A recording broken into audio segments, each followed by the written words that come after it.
AIs will manipulate humans. We have to have protections when it goes out of bounds. We have to figure out how to catch those who are doing unethical things and put them in jail or whatever.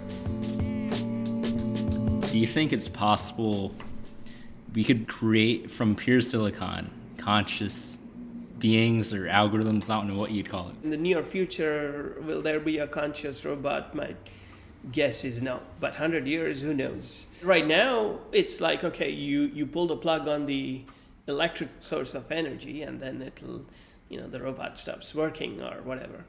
But if you have AI which is networked and they coordinate among each other and you pull the plug, will there be another robot walking in and giving it some energy that it needs and prevent you from pulling the plug and so on? Those are questions that are hard to answer. But I think I'm on the whole optimistic because I think it's just like nuclear energy. We need regulation. And I think if we do things in a thoughtful, regulated manner and build controls, that means that the AI is, with us, doing things for us, maybe sometimes at some point taking automated decisions, but it also has the same values as we have. There will be cases where there'll be some damage and there'll be some leaks and there'll be some mishaps, but we have to go back and redesign things and put in more controls. And that's somewhat far off, though, I think. And with the internet, you can have somebody sitting in an island in Vanuatu doing things where your laws won't apply. And now how do you stop that person? So, what's going on is already we are having a world where we are being influenced by robotic writers and vice versa. And how do you stop that? I feel like we can shift the responsibility to the corporations. And the governments of the countries together. But I think we as society have to also grow up. And this is what I say in the sense that, when the printing press came out, there were newspapers which were publishing fake stories, and that has happened. And people perhaps believed a lot more of what was being said in printed matter they saw. But then we figured out as society to have markers of trust. If tomorrow somebody slips a newspaper-like thing under my door and it talks about some fantastic things happening, I wouldn't believe it. I'll say, oh, this is some rag somebody created. Right. And so, like you said, we have our markers of trust, so we would want our news from these sources. Mm-hmm. I know somebody who, a 70-year-old person, that person is smart enough that for newspapers, when there are these sort of rag newspapers that come to their house, they say, oh, that's crap, throw it out. But then he was telling me, hey, this has happened, can you believe it? And I was like, oh, where did you find that? He says, well, it came in my email, it's a news article. And I went in and I saw the news article and it's an email. Right. And so I think we haven't grown yet on the digital world. I feel like my generation is a bit more conscious. Your generation so is a bit more conscious. Hopefully we won't be like that 70-year-old man. That is true. And yesterday itself, something like that happened where I was trying to buy a hat. So I said, okay, this, and I sent it to my daughter, who is 18, and she sent me back saying, you might want to look somewhere else because I looked up on Trustpilot and this particular merchant has lots of complaints and late deliveries and so on and so forth. After she reminded me, I was like, yeah, I of all people should be looking into these. The reviews were fine, but the reviews were on their side. On their site. So. Yeah, and but she reminded me to look at Trustpilot. So it's possibly more second nature to you guys than for us, and even worse for the older generation. So society will grow up and we'll figure out what to trust and what not to trust on the internet. Yeah, I can't see a future with all these technologies where some guy in his basement could just crank out articles and have people trust it. I think the only way to have journalism is to have trustworthy institutions, and maintaining that trust is the biggest question. Yeah, I think that's going to happen anyway. It's just a matter of time. And I mean, there'll be some technical solutions where some of these fakes will be detected quickly and stopped from spreading, but we need a industry-wide set of ethics and set of standards. We need to have some baseline values that at least the industry, which is developing things on a large scale, will be conformant to those values and standards. Yeah. But even with the industry, like when we think about the military-industrial complex, their Right. values might not necessarily Sure. be the best values for humanity. So. True, and I would rather there be no war and so on and so forth. But even if you look at war, there is the Geneva Convention, where at least we have, some values, where at least we have some rules where we are saying that, well, you shouldn't go in and indiscriminately fire at civilians and women and children and so on and so forth.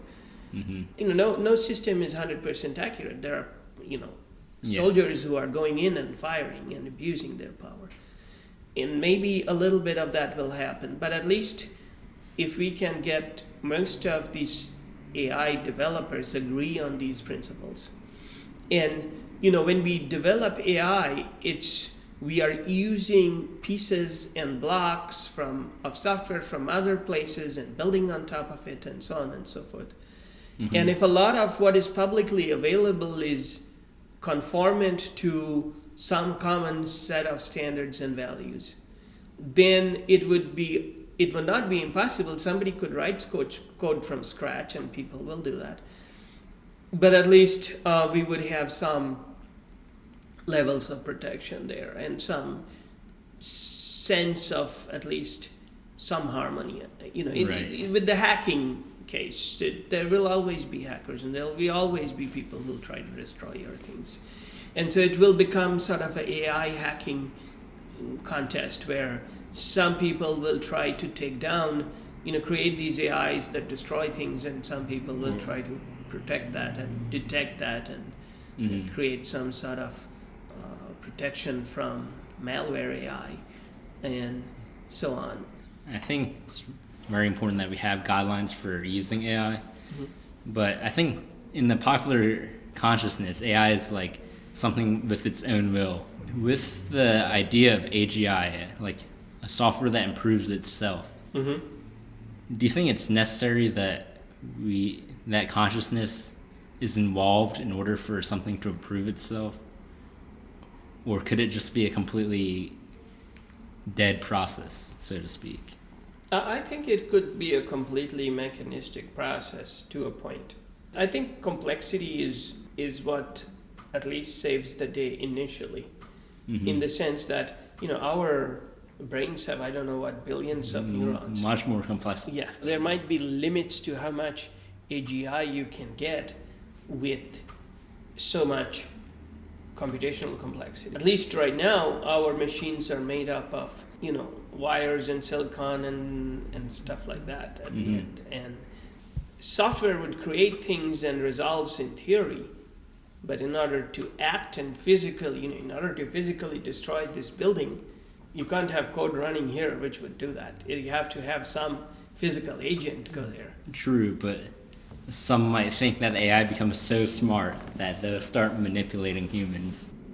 AIs will manipulate humans. And we have to figure out how to keep it within bounds. We have to figure out how to catch those. We have to have protections when it goes out of bounds. We have to figure out how to catch those who are doing unethical things and put them in jail or whatever, and prevent people from outside the country or so on from doing these types of things. And so in your view, even if we have AGI, it'll still be subservient to human wills for the next 25, 50 years. It's hard to say. I oftentimes can't even say for my lifetime I'll possibly be alive for 30 more years or something. But yeah. Well, I mean, speaking of the future, to what extent do you think AI in its current paradigm will affect our economy? Oh, it's going to have a huge effect on our economy. And revolutions, or at least small revolutions, happen every 10 years and so on. So there'll be huge progresses. So, on almost every field. But they all have like common traits. Like in terms of economics, it seems that it's skills that's being outsourced to machines. Yeah. Especially problem-solving skills when the problem is clearly definable.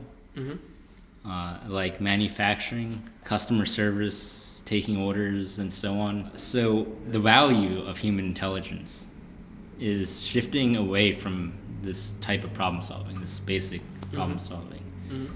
But human intelligence is still valued. I guess my question is, where do you think the value is shifting? Is it towards more creative problem-solving? Yeah, I think the low-hanging fruit will be taken out. Yeah. And so we will have to be more, we would have to pick up skills which require more intelligent problem-solving, creativity, individualness, for lack of a better word. For example, yes, I think a robot could, in a McDonald's, could go in and bring the food and serve it to me, or in a restaurant could do that. But I would possibly pay a little bit more. To talk to a person? Exactly. Right. And not always. A restaurant, I think, is different from a bank. I don't want to go to the bank to talk for 3 minutes with a teller. For sure. Right? Yeah. And so I just rather go to the machine to get my money. So, like, the different types of services Exactly. might be affected differently. Yeah. And if you're getting a massage, even if you have, create robotic skin and so on. Human's still probably going to be... Yeah, you're chatting with the person and so on. And, and the funny thing is, there are these pets, which are machine pets, essentially, robot pets. Mm-hmm. And robot conversational pets, where elderly people know that they're talking to a robot, but they still like it. Okay. Yeah. So when you compare to talking to an actual person, they would 100% of the time want to talk to an actual person. But loneliness is a big problem in this country and in most Western countries, and maybe in Japan too, and so on. So in developed countries. So, in those cases, maybe these robotic solutions are not as good enough, but they are better than nothing. Yeah, I'd rather talk to GPT-3 than a wall. I suppose. I don't know what. I guess I would be curious in talking to GPT-3, essentially, to find out what it knows, and maybe it'll get me answers faster than a search engine. Yeah, but for now, I think it's safe to say that social skills are an area that AI is probably, not coming for. Where we require social skills, 1, creative skills, 2, not in ranked order. And for example, more decision making where the decision space is not narrow. For example, if you look at medical diagnosis, where the AI is best and better than maybe human beings, is in specific things like radiology. You see this image and you say, okay, this is this. Right. Where it is the worst is general medicine. A patient walks to you and says, oh, I'm feeling, my tummy hurts. There are 350 cases why your tummy might be hurting. And human beings are smart at navigating the search space to get to the bottom of things. Yeah. Whereas a mechanistic reasoning system finds it very hard to get from my tummy hurts to what is really wrong within 5-10 minutes. It's not as feasible you for would AI. Still need, not today. Not today, yeah. But still, there's a lot of jobs that are being replaced. And we have to ask ourselves the question, why are we doing this and whom does it benefit? The benefits are huge, and the benefits are substantial. Our quality of life can be better if we use it correctly, and so on and so forth. And because I'm also doing it because it's fun, but Of course. I won't deny that. So yeah, thanks for talking with me today. Oh, you're most welcome. Stay in touch. For sure.